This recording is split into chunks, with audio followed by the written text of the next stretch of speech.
To the agenda. Yes, we have one adjustment. We'll have 6A, and that will be consideration of elementary book rental. Consideration of approval of minutes from the regular meeting of June 10th and the executive sessions on June 10th and the 24th. Move to approve. Second. Anthony made a motion to approve, Wes seconded. All those in favor? Consideration of approval of claims.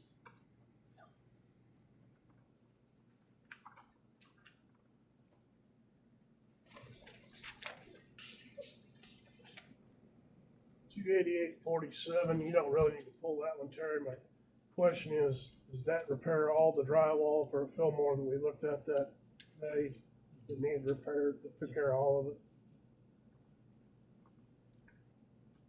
Yeah, there were some extensive repairs. 28918.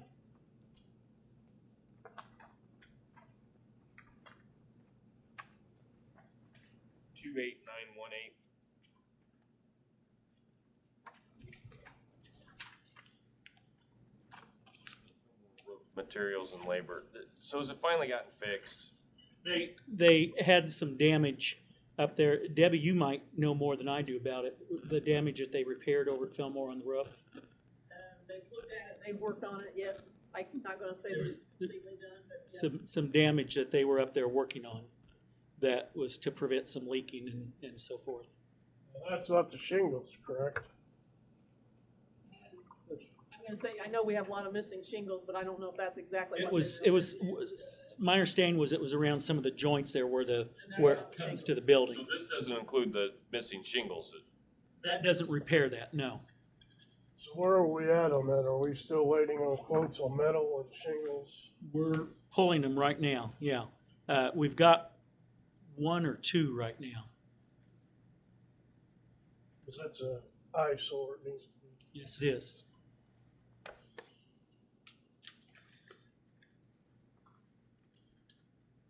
And then 28914.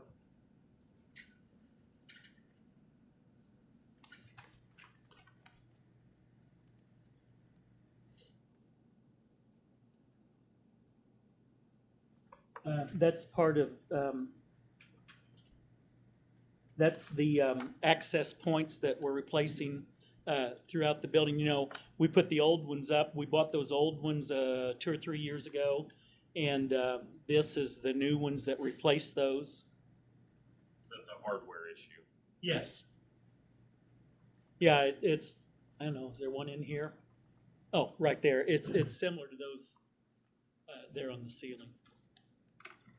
And that's replacing all of the old ones that we had bought and installed, because the ones that we had failed on us. You remember during the testing and so forth. Are these going to last more than a couple years then? I hope so. Like we turn around and buy these every 2 years. I hope so. As long as this company will back their product, the past 2 years will be okay. 28906. I assume that was restocking inventory or whatever on supplies, school maintenance to Headley's. I will tell you that a lot of it is paint. We did an extensive amount of painting this year. This building and both the other buildings had custodians that were willing to paint, and they've done a really great job on it. So it was expensive to buy paint, but we saved a ton of money on labor. And my opinion, at least, you can ask the principals, my opinion, they've done a really, really great job in painting. And the areas they've done haven't been done in years and years and years. Anybody have further questions? Now I'll make a motion to approve claims 288.46 through 289.34. Second. Before you do that, that also includes the payrolls too, I'm sorry. The new June 12 and 26 payrolls. 26th and 12th. 12 and 26, yes. Amend my motion to also include the June 12th and 26th payrolls. I'll second that. All those in favor? Carries. Consideration of personnel report. We have several things on the personnel report. Under resignations, one certified Adam Eaton middle high school teacher, music. We have several classified resignations. Lacey Cordell, Central Food Service. Carmen Cash, Fillmore Instructional Assistant. Shirley Knauer, middle high school custodian. Rainey Jordan, middle high school custodian. Michelle Jordan, middle high school custodian. Casey Rossick, bus driver. Sharice Arnold, middle high school receptionist. Jamie Bazer, middle high school instructional assistant. Under new hires, classified is Lisa Trump, middle high school custodian. Under ECA, Rasha Scott, middle high school, it's volleyball coach. Lay coaches Jordan Forker, middle high school football. Under volunteers, we have Kara Wells and McKenna Wells, volunteers with cheer. Ellen Cash and Emily Debkowski, volunteers with volleyball. And Jonathan Thibodeau, volunteer with football.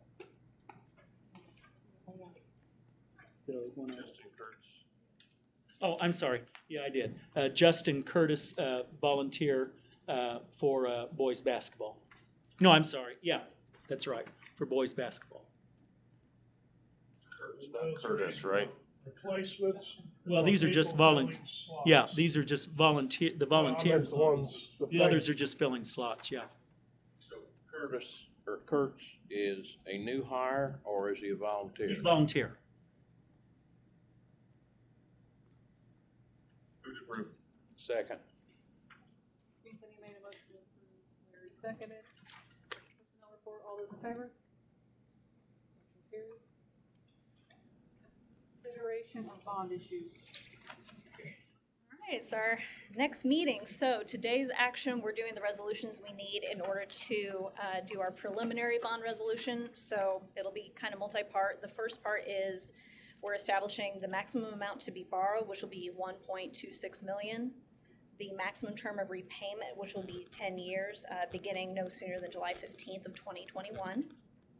The maximum interest rate is set at 6%. Additionally, we need a resolution that prior to the sale of the bonds of public sale that we publish once each week for 2 weeks in the Banner Graphic and the Indianapolis Business Journal. And then there are some rules we have to follow at least 15 days prior to the date fixed for the sale. The last is at least 3 days prior.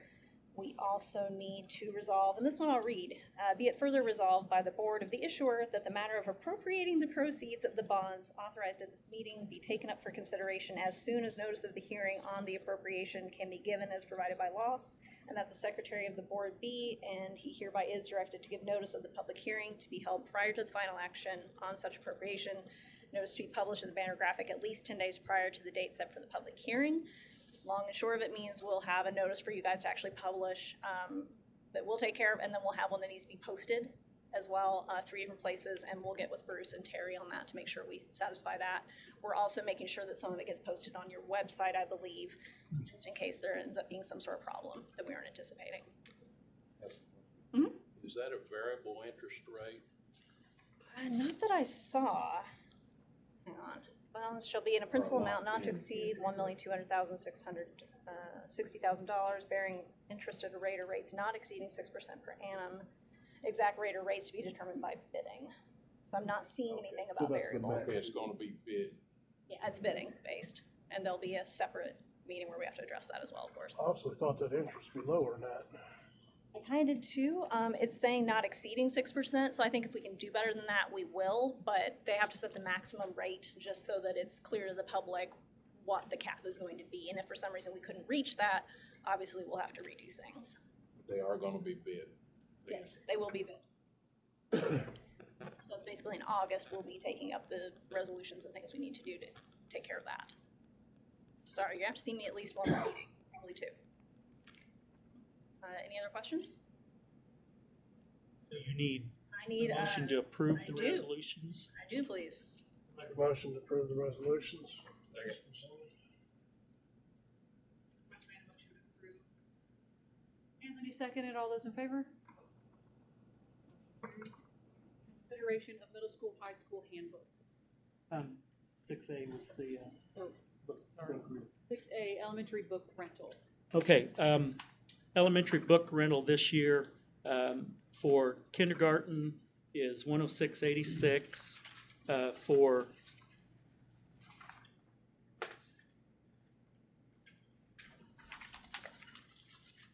first grade, 108.98, for second grade, 105.81, for third grade, 107.31, for fourth grade, 112.96, and for fifth grade, 108.44. We are asking for approval for the elementary book rental. As you know, if you're a third grader, everyone pays the same price.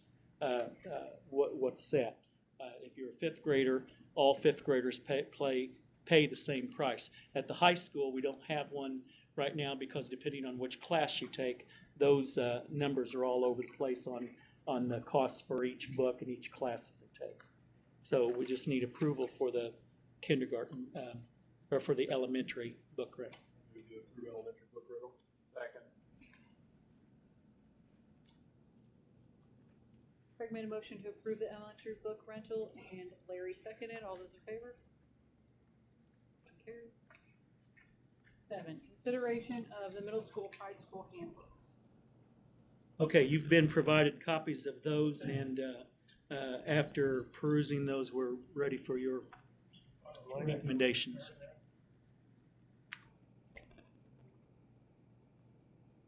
Did we ever come up with the final language on that paragraph we were talking about, Len? Yes, I'm sorry. Yeah, I have. I've amended it. I apologize. I did not send that to you guys. That, are you talking about with the graduation ceremony and things Right. like? Yes. Yes. I just amended it to put in there May, like we had talked about. Yeah. Yeah. I'm sorry. I will send that to you tomorrow. That was our only point of contention. That was our only problem. And this includes the athletic handbook as well. Yeah, this is the high school and the high schools. Any issues there, if I remember correctly. Make a motion to approve. Second. Russ made a motion to approve the middle school, high school handbooks. Craig seconded. All those in favor? Motion carries. Safety report update by building principals. Okay, principals, all three of you come up and you can talk a little bit about the safety measures that we've been working on and give the public some information on where we're heading. Just come up here in front.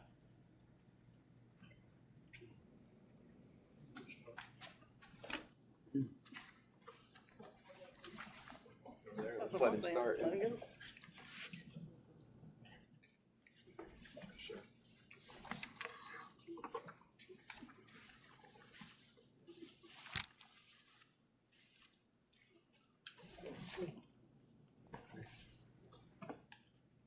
First. Me? Yeah, you're up first. We drew straws. You got short. You weren't here for the draw. Pressure's off of me if I go first. That's true. And you had a paper. Yeah, I do. Man. Well, the paper here that I have is really, the administration, including Mr. Bernhardt and all of us have got together this summer, multiple times and started working together as a team on what this is gonna look like.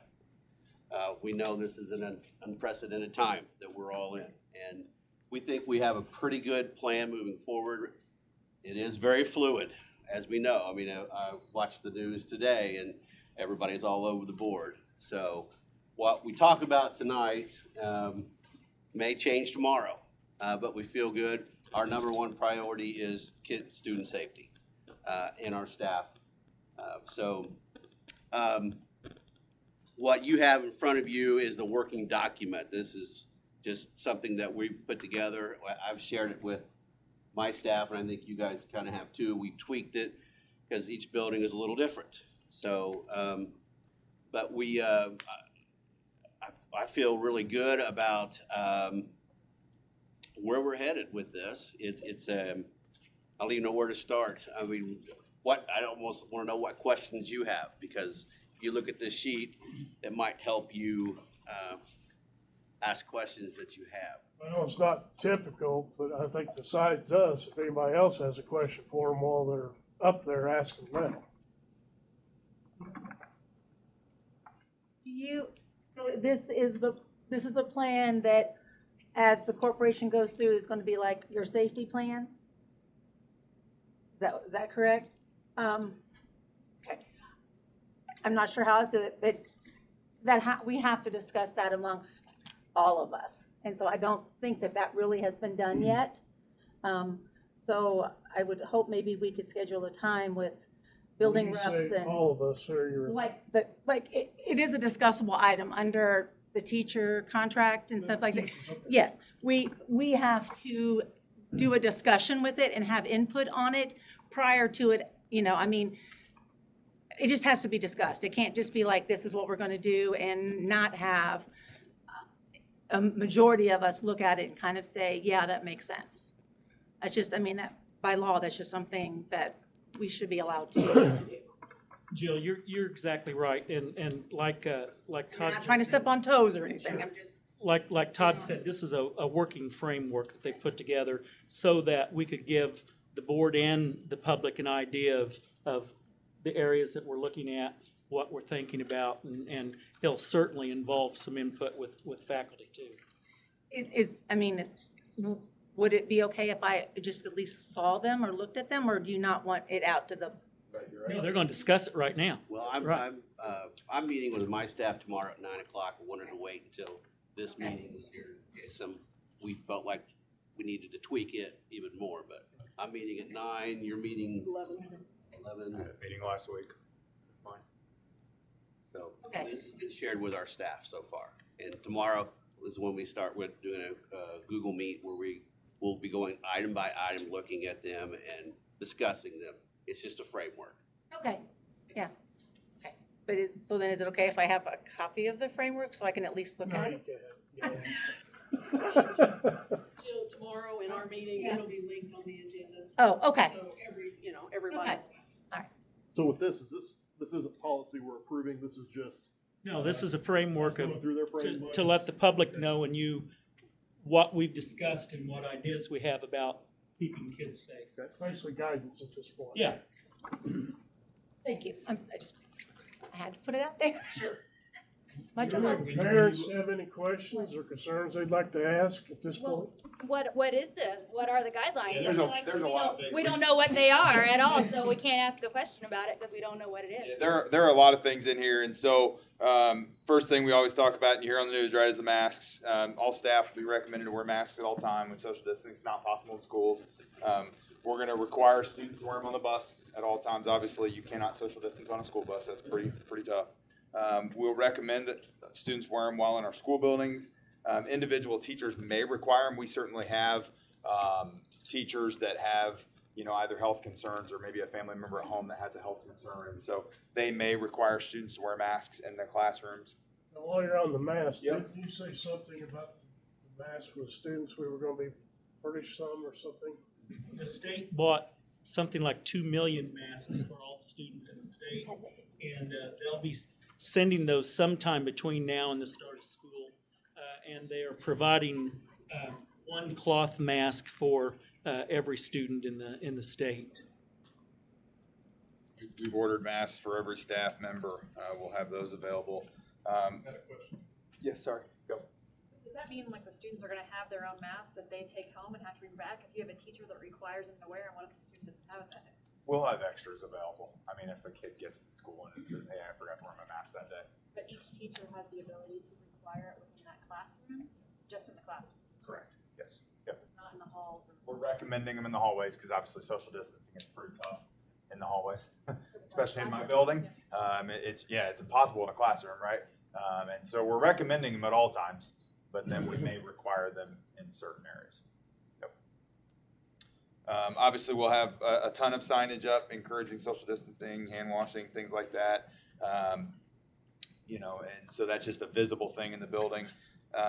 There will be a lot of probably a little restrictions than we've had in the past. When we talk about visitors, we have a ton of people in and out of school buildings, obviously on a daily basis. Elementaries certainly have their times, whether it's Grandparents' Day or Susie's birthday, and they're bringing in cupcakes for birthday parties. Those kind of things will really be limited this year. At the middle high school level, it's a little different because a lot of times it's agencies that come in and work with our kids and students, and so some of those things are kind of deemed essential, and so they'll still obviously be allowed, but other things will restrict quite a bit. When we talk about transportation, and Brad is not here, but we'll do single routes like we've always done. We'll have assigned seating. Those that live in the same house, so if Mrs. Steffi and I are siblings, then we would sit together on a bus, although maybe I'm a high school kid and she's a first grader, and typically I try to get away from her at all costs, but we're going to require that on the bus this year. Obviously, windows down whenever possible. Buses will be cleaned between routes. Student masks are required on the buses. Obviously, like every agency out there is telling you, we would encourage parents to bring their kids to school if possible and to try to minimize those things. Cafeteria is probably one that people have questions about. Cafeteria staff wear, face masks and gloves at all times when students are present. Right now, Mrs. Boyce is looking into a lot of grab-and-go type meals where they can just pick stuff up rather than you're going through that line and just, everybody's kind of cattle going through there. But that's something that we're looking into. We will use flexible seating as much as possible, and obviously the three buildings are different, but we're going to try to maximize the use of our space so that we can spread kids out as much as we can. You guys are going to do this a little different, I think, at the elementaries. You're going to have them line up alphabetically, correct? So that way the ladies just have a list and they can punch kids' numbers in. At the middle high school, every kid will have an ID card, a student ID card with a barcode, so they can just swipe it rather than having to every kid punch their number in. Let's see, what else? You guys talk about playgrounds. I don't have them. Playground, in terms of at Fillmore, I'm not gonna speak for Todd. I've got it set up to where I'm gonna have at least 10 minutes or so between recess. There will be no grades that will overlap in recess. Every grade will have their own recess time. So that's really different than what we've had in the past, because typically our students would go to lunch and then have recess.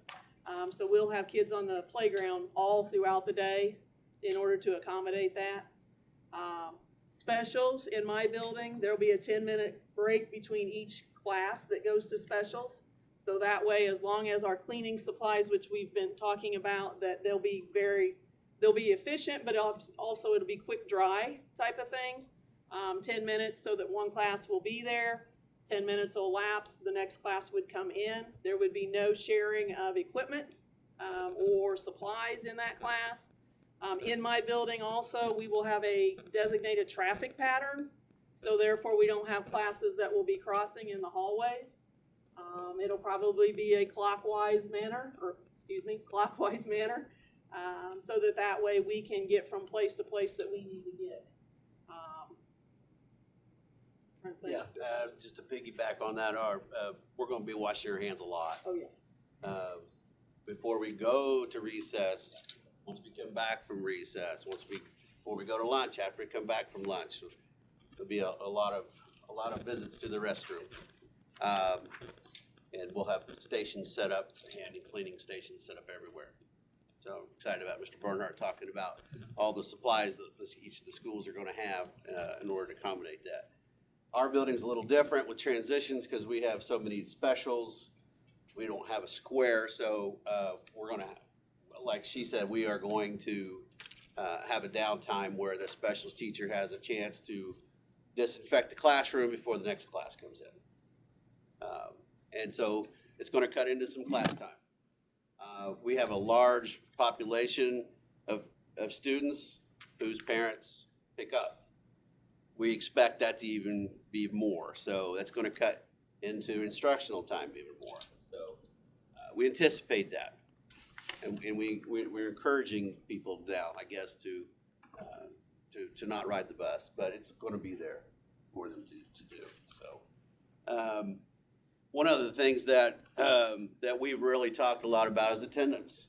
We've pushed attendance and things, and so that's obviously something that we're going to have to take a strong look at as far as not penalizing students. They're sick. You know, we don't want students here when they're ill, right? So that's something that we'll definitely be looking at as our attendance policies in all the buildings. When we talk about individual classrooms, and this will be true at all three buildings, obviously, students have to seat all the face the same direction, which is really hard as educators because we want to cluster and we want to have groups and conversations and things like that, and that's hard. But we're gonna do that. That's one of those you must do those kind of things, not like you may do those kind of things. It's gonna be tough. We have to have assigned seating everywhere.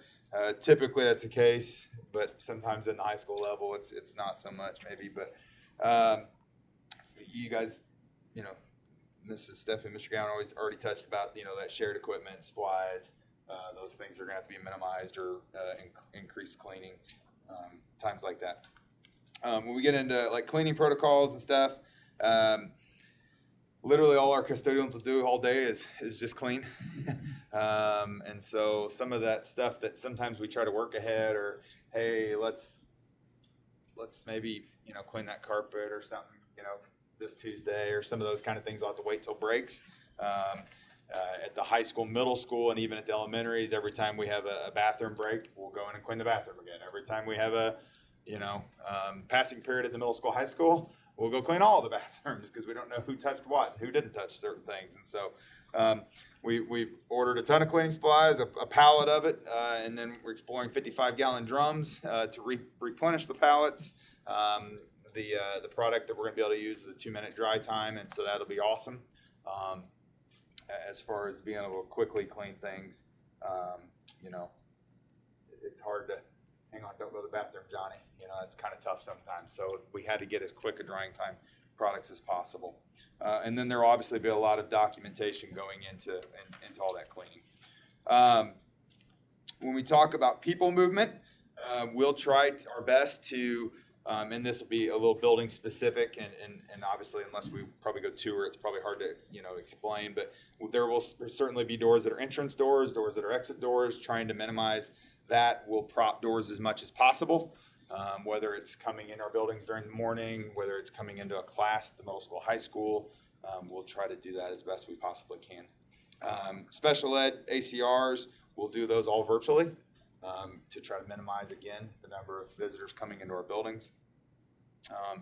And then finally, there's a lot of training going on. Training, you know, with our corporation nurse and, you know, custodians, kitchen workers, bus drivers, teachers, aides, substitute teachers. Think about every time we have a new sub come in our buildings, we're going to have to do health training with them. And then we also have to do screenings.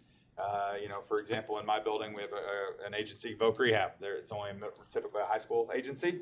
Every time they come in, they're going to have to self-screen, and we're going to have to do health training with them. And so it's gonna be a lot. If any of you are like training professionals and board, feel free to come in, and we'll put you to work as a volunteer health trainer or something. But protocols, and I think this is probably the one that probably is the biggest concern, is when we have a kiddo with symptoms or when we get a positive case. So many of those things are left up to our local health department. We won't just make that decision like, I'm going to close my building for 3. What do you want to do too? Okay. We'll just obviously contact the local county board of health, and he'll tell us what to do. You know, if we have positive cases. When we have kids with symptoms, we all 3 have designated spaces in our buildings that are only set aside now for this purpose, where if a student just demonstrates, I think it's now 3 or more symptoms, I check with our corporation nurse. It was 2 or more. I think they've now raised 3 or more, where you then have that student go to that room while parents are contacted, and then we kind of go from there. The state has set those things about when that kid can come back. It's a negative test or 10 days or cleared by your family doctor, and so that'll be a challenge. We certainly don't want our kids missing 10 straight days of instruction, and so we'll really try to work with our families to please go see your doctor. Please go see your doctor. So either, hey, the kiddo can get back or get tested or whatever. For staffing, it'll be challenging. Staff have to be out of the building if they've got a fever for 72 hours fever-free. So that you're probably really talking more like 5 days instead of 3 days. By the time, you know, if you get sick and then you feel better the next day, but you got to be fever-free 3 days. So that's going to be a challenge. So certainly if anybody's interested in being a substitute teacher this year, look can talk to you about that as well. What else? Sorry, I just started talking. I know one thing as we were talking, and I don't think there's lots of, well, there's one back there. In my building, as far as lunch shifts, typically on a normal year, we have 2 lunch shifts. We have enough students that we can put all into the cafeteria on 2 different lunch shifts. And we're going to divide that up into 3 shifts this year. There will be 15 minutes in between each shift, so therefore cleaning can take place. And also, by doing that, there will be 2 grades at a time going to lunch. I'll just tell you, 10:45 to 11:15 is kindergarten and first grade. Kindergartners are going to eat in the cafeteria. First graders are going to eat in the gym. Or if it's Wednesday, which is PE day, they'll eat in the art music room. The next lunch shift will come in, and it'll be second and third graders. Second graders are eating in the cafeteria. Third graders are going to eat in the alternate location. The next one's 4th and 5th graders. 4th graders are going to eat in the cafeteria. 5th graders are going to eat in the alternate location. So I wanted to kind of clear that up too. In our building, we'll obviously use the cafeteria. We're going to utilize the stage and the gym lobby as well. We can get a class or 2 out there to help distance. And trying to minimize the contact with other people in the building, if that makes sense. So trying to limit our first graders in my building only being around first graders during the day. Second graders, only second graders. The bus, we can't do anything about that. But like I said, classroom, in the hallways, that sort of thing, just with their grade. I think ultimately our goal, I'm not a health professional. I don't think either of you are as well. And so, but our goal is to have class and have kids and have teachers here and play sports and walk down the hallways and kids to see their friends. And so whatever we have, kind of our thought process is whatever we have to do so that the health department says we can have school, that's what we want to do, to try to maximize that. And so certainly, you meet somebody and you probably have an opposing viewpoint on everything with them, and nowadays it seems like in our country. But we don't want to get into the weeds on that. We want to have school. We want kids here. We want to teach. We want to learn and do all those things. I've been gone the last few days, but I know our kids are in our buildings participating in athletics and seeing those things, texting with our coaches, and just good to see kids back.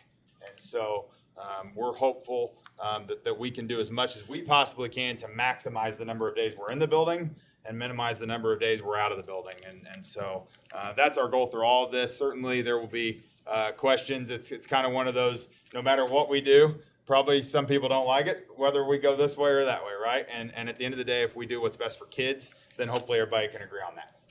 And so that's kind of where we're at. So. And the elementary level, we're going to be equipped this year to be able to send devices home. That's the reason why the book rental has been increased a little bit. So I'm one of those people that I think it's inevitable. At some point, we're probably going to have to close if it's for a positive case or if it's because of another big spike, whatever it is.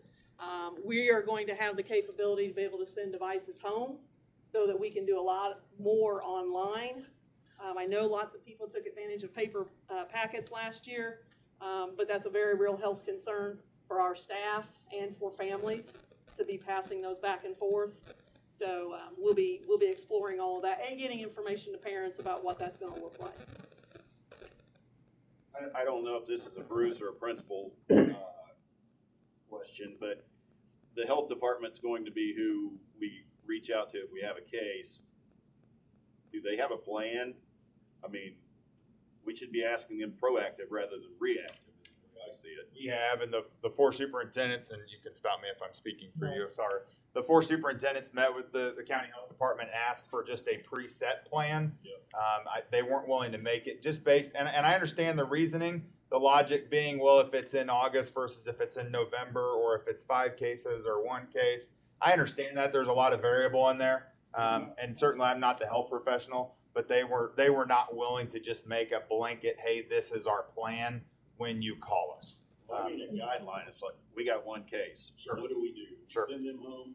Do we vacate that room? It's called the health department. Call the health department. Yeah, and they are working, not only Putnam County Health Department, but all the local health departments are all working with the state health department for that kind of general guidance and so forth. So we were told that if you have that case, first call you make is to them, what do you want us to do?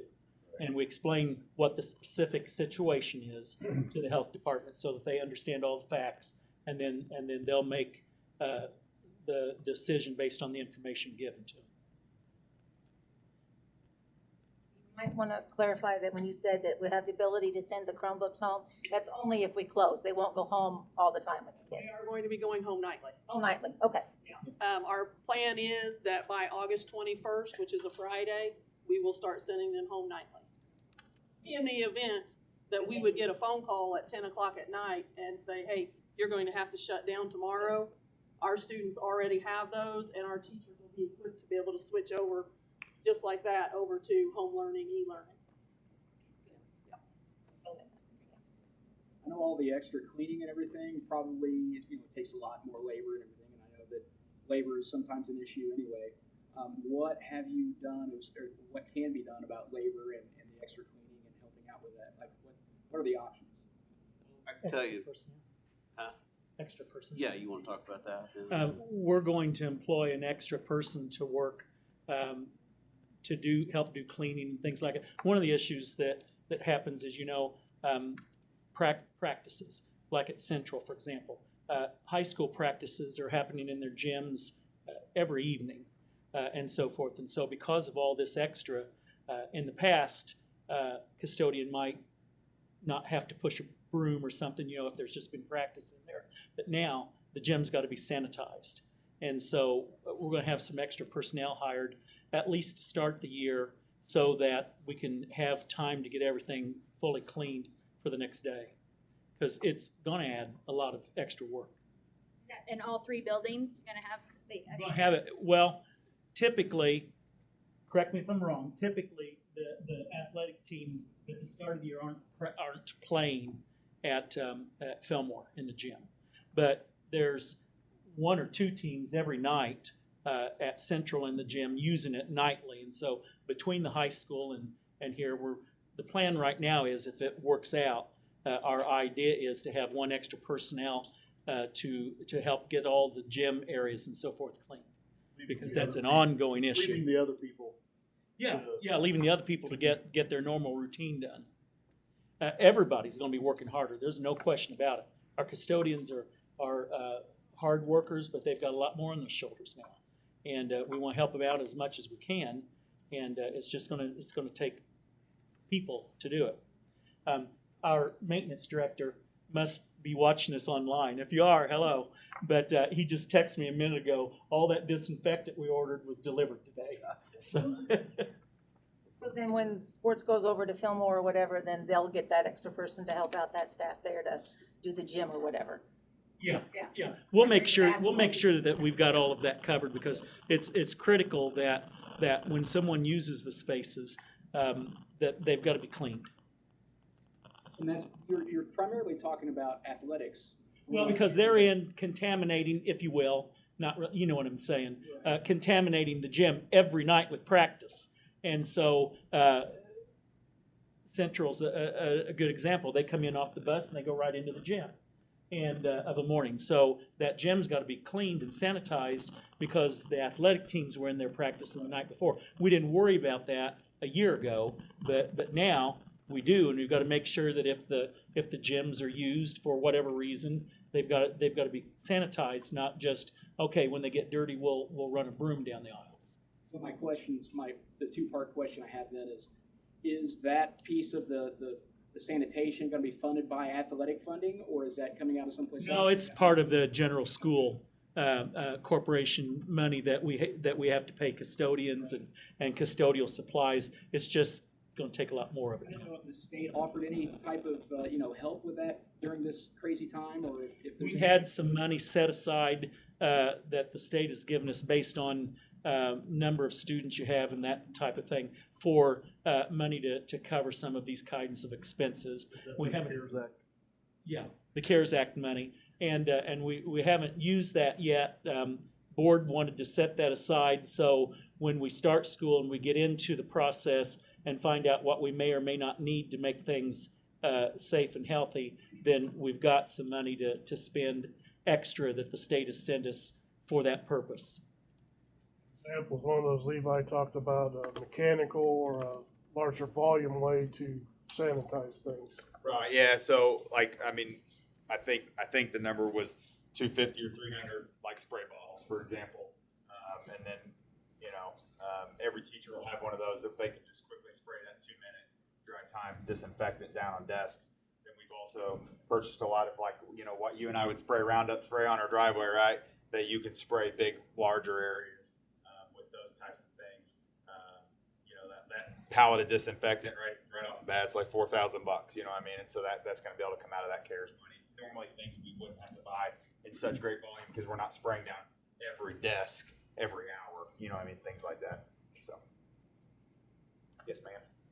You talk about the attendance not being as required, and then also like the anticipation is probably going to be a closer. Has there been any discussion yet on like laxing or what that means for testing, especially like in elementary, like I read and all the testing that we do?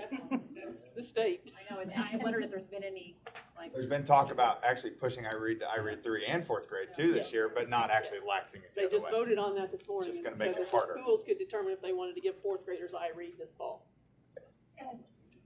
Yay. Yeah. Right. So it's never going away. Or we're No going lax. We're just going to add to it. Yeah. Yeah. You can call the state Congress and express your opinion. Yeah.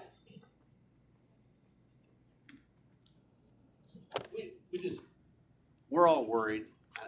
We all are, and what we don't want to make this a prison. And so we're going to really work hard to have an enjoyable experience for your children, and in a very tough time. So I mean that's our goal. We're going to keep them safe. We're going to do the best we can, and I feel like we will. I'm confident that we're going to give your kids a good education, and we hope that they're in our buildings daily.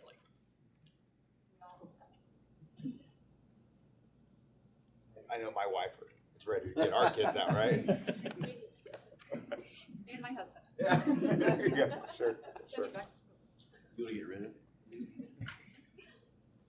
Any other questions? Thanks for all the work. Appreciate it, sir. When will this be distributed to the community? It'll be online, won't it? They're going to, yeah, we will do all that. After the teachers. We've got to meet with the Classroom Teachers Association. They'll have their meetings coming up over the next couple of days and get all that done. And then as soon as that's all taken care of, in just a few days, we'll get that all published and put out. On the website or emailed out to them, or? Maybe both. We'll discuss how we're going to disseminate it. There'll certainly be an attachment on the front of the website. On the South Putnam West website, there's links there where you can click on different information and so forth. And this document will certainly be on the front of there. And so we'll explore whether we want to send it out via email through Harmony and so forth, and work that out here in the next few days as we continue with discussions with various people. I think probably just a link in Harmony email for each building would be a good efficient way. Be a good way to do it.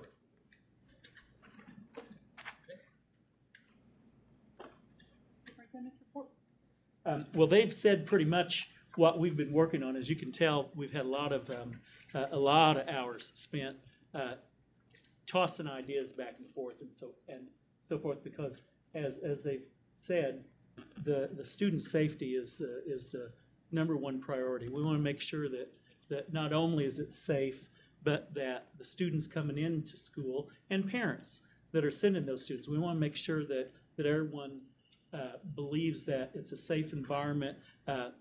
As Todd made a comment, we're all worried about it. We just are, because we're all human, and we have a lot of unknowns, and that makes us worry. But we're working hard on it.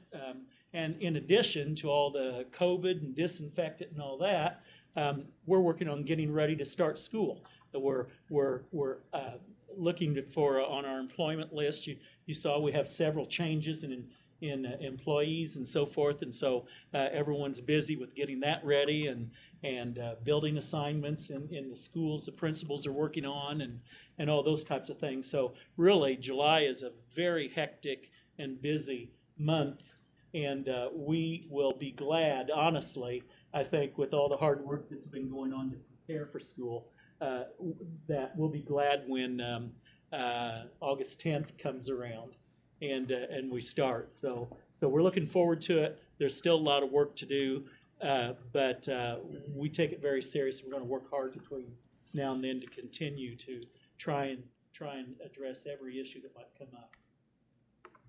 And that's really all I have. Any comments from the audience? Are we getting ready to adjourn? Okay. I just have one thing I'd like to say. My name's Amy Clark, for anyone that doesn't know who I am.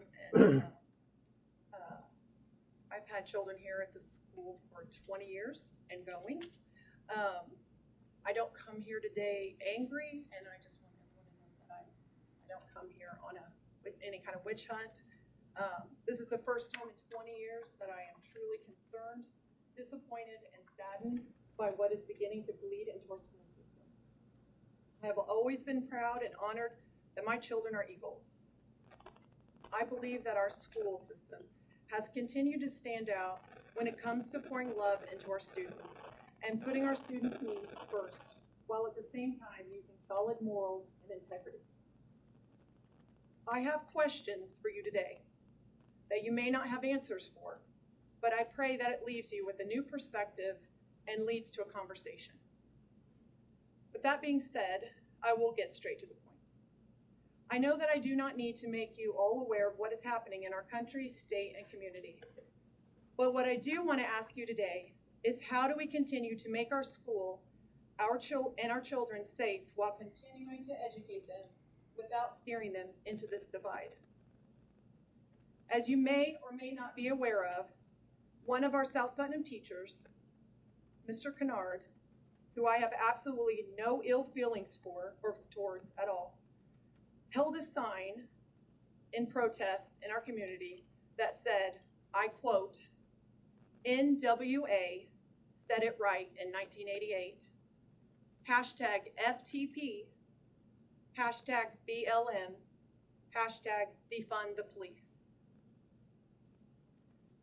If you are not aware of the lyrics of this song by NWA called F the Police, let me read you a disturbing part.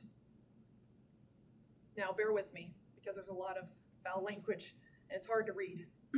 We'll bleep you out. But I won't let him out. But I am a smoke 'em now, and not next time.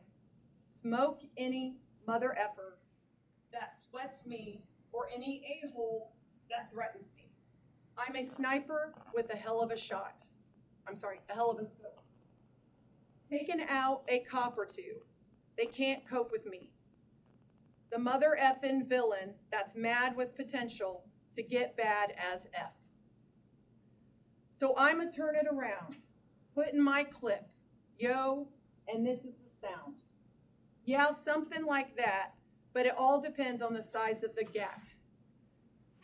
Taking out a police would make my day, but a N-word like Ren don't give a F to say. F the police, F the police, F the police, F the police. I want it to be noted that I strongly believe in our Constitution and the First Amendment. And freedom of speech is a very important part of what makes our country great. But as we all know, that we are free to say what we want, can we all agree that saying what we want is not always respectful, appropriate, and can be very harmful? Should we not also abide by a simple rule called the Golden Rule, which states, I quote, treat others the way you want to be treated, with respect, unquote? Do teachers ask, sometimes demand, or even hope and pray for respect from their students and their parents? If a student held a sign off school property that said, F my teachers, defund the school, and referenced a song with lyrics that spoke of shooting up the school, would this not be considered a threat? What I and so many others do not understand is why is it that some people believe that a bad police officer that makes terrible, immoral decisions translates into all police officers are now bad? Can we not all agree that there are bad teachers?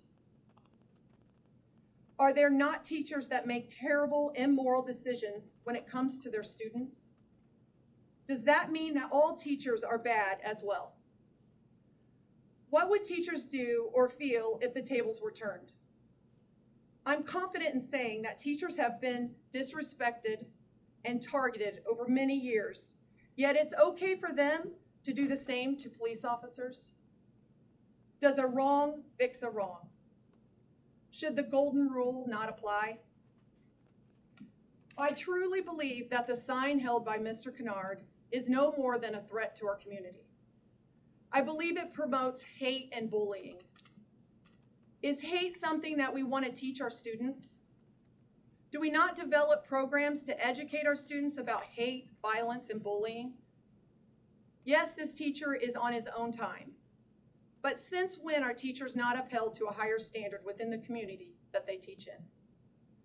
We have police officers who have children within our school system, yet they are silent today because they are required by their job to do so. In fact, there are many employers that require that their employees are mindful of what they do outside of work and what they post on social media. Do teachers not have to abide by these standards as well? Or let me ask you this.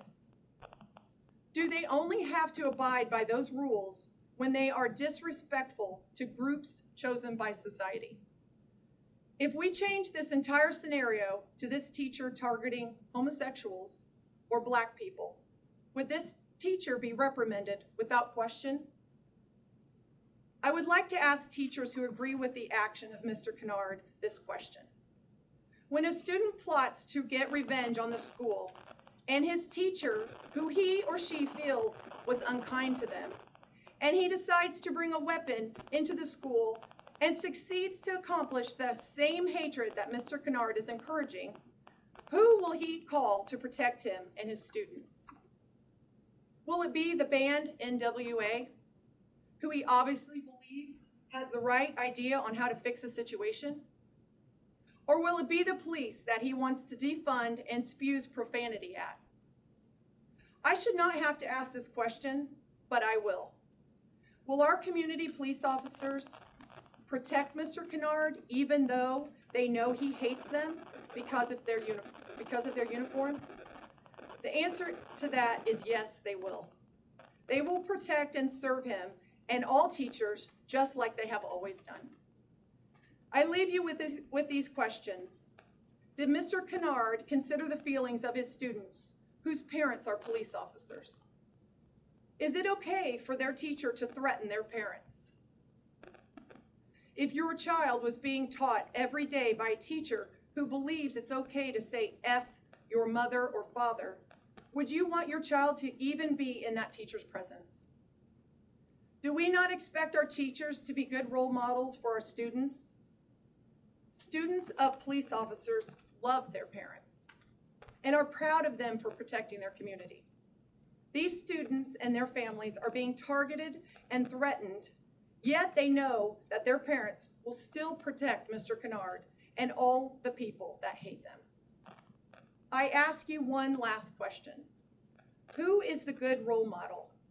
The teacher holding a sign with threatening profanity and promoting violence, or the police officer who risks his life every day to protect our community that he loves, and even the people who hate him? I pray that this is not a difficult question for you all to answer. Thank you for allowing me to have a voice today. Thank you. Thank you, Amy. I will make one statement for you. We totally understand the viewpoint that you have, and do want the public to know that we have been in contact with Indiana School Boards Association attorneys, And all of this issue that you speak about is under investigation. And we're working in conjunction with their advice. And beyond that, I'm sure you understand, we're not allowed to discuss personnel issues certainly in a public meeting, but just want you to know that that this whole incident is under investigation, and we are being advised by the school board's attorneys. And beyond that, we really can't talk about it. Any other comments? Meeting adjourned.